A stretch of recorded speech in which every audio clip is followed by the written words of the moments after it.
everybody. This is going to be a quick one. I had some questions about how to preserve detail when you ZRemesh or anything like that.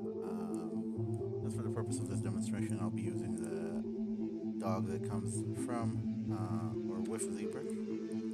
So real quick, let's say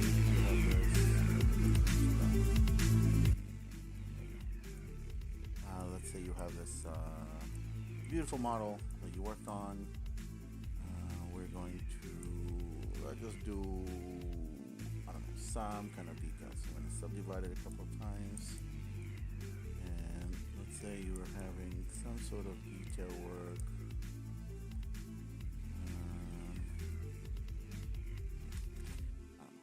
I'm just going to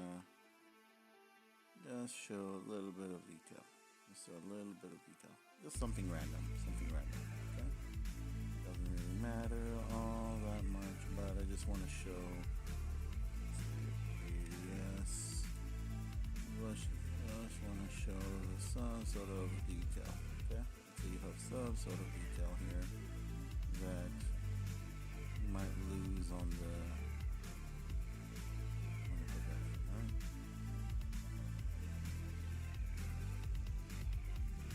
Just flexing this one side. Alright, just flexing.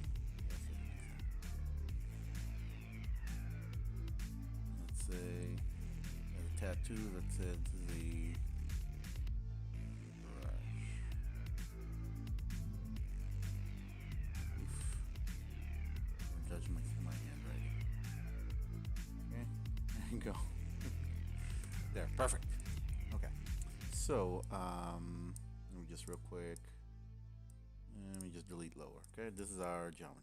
This is what it looks like, okay?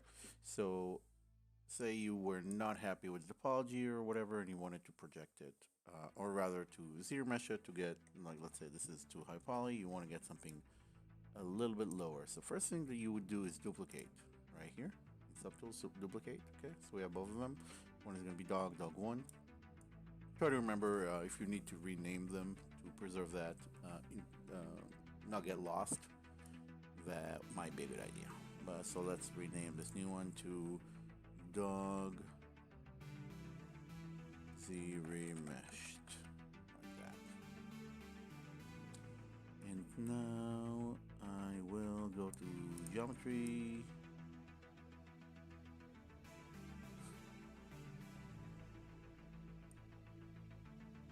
I'm used to doing it here from my custom shortcut. So ZRemesher, I'll just do half. I'm gonna let it run over here. This is gonna be on that subtool that I selected that I renamed. And I'm just gonna go low enough just to make a point. Just so that I can show you how to carry over the information from the old one with your new topology, right?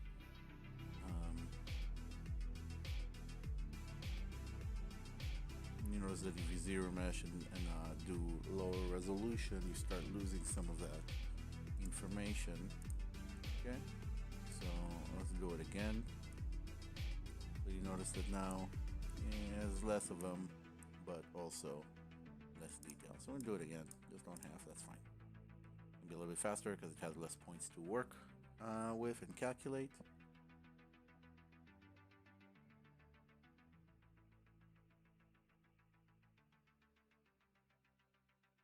See what result we get now. Get a little bit less, and I'll do it one last time. Just to get really, really, really low poly. It's gonna start looking weird in some areas. Okay. Okay, I lied. One more time. I just really wanna show that we can restore a lot of that detail that we're losing, okay?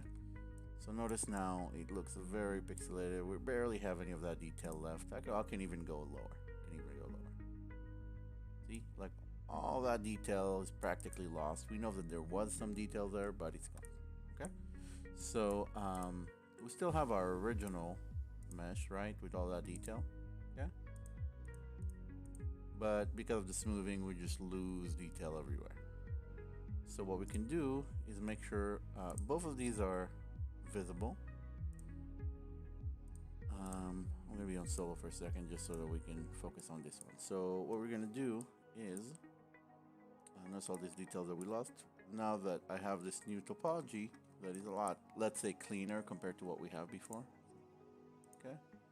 And what I'm going to do is I'm going to hit Control D to basically subdivide right here. So Control D, do it a couple of times. 1, 2, 4. Okay. That way we know we have all this information there, but it's not gonna carry through perfectly. And now I'm gonna go out of solo mode. I'm gonna have both of them visible. I'm gonna make sure that that my target is gonna be selected, that zero meshed one. And from here, I forget if the order, the layer order matters. I don't think it does. Let me double check that. So we're gonna go right here to project, and we can preserve color if we already have painting on it. But for now we don't have any color, so we're not going to worry about that. We'll try it with the default settings right now, and all we got to do is hit project all. Okay, and it's going to project the mesh details, and hopefully not crash. Okay, all right, and now we're going to turn off that other one, and lo and behold, a lot of our information is restored. It's not going to be always perfect, but it's gonna be a lot closer. And now we have it right here on the different subdivisions. So we can go all the way down to our low poly, which is the topology that we wanted to end up with. But once we go up high enough, we still have that detail carried over from that original mesh, and they're not really that different. Not really that different. You're gonna run into some differences here and there when it's projecting, but overall it's gonna maintain a lot of that information with the new topology. Okay. All right. Hopefully that helps. Yeah. Stay safe, and we'll see you in class. Peace.